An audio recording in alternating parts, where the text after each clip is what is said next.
In the depth of winter, I finally learned that within me there lay an invincible summer. Believe me, there is no such thing as great suffering, great regret, great memory. Everything is forgotten, even a great love. That's what's sad about life, and also what's wonderful about it. Men and women consume one another rapidly in what is called the act of love. We always deceive ourselves twice about the people we love, first to their advantage, then to their disadvantage. But it's not easy. I've been thinking it over for years. While we loved each other, we didn't need words to make ourselves understood. But people don't love forever.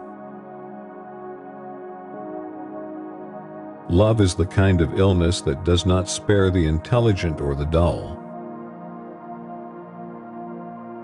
The act of love is a confession. There is only a way of looking at things, a way that comes to you every once in a while. That's why it's good to have had love in your life after all. To have had an unhappy passion, it gives you an alibi for the vague despairs we all suffer from.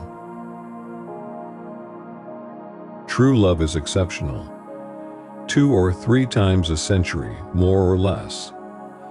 The rest of the time there is vanity or boredom. A loveless world is a dead world. Love demands the impossible. Love cannot accept what it is. For there is merely bad luck in not being loved. There is misfortune in not loving. All of us, today, are dying of this misfortune. For violence and hatred dry up the heart itself. The long fight for justice exhausts the love that nevertheless gave birth to it. Without memories, without hope, they lived for the moment only. Indeed, the here and now had come to mean everything to them. Life can be magnificent and overwhelming. That is the whole tragedy. Without beauty, love, or danger, it would almost be easy to live. I've seen enough of people who die for an idea. I don't believe in heroism. What interests me is living and dying for what one loves.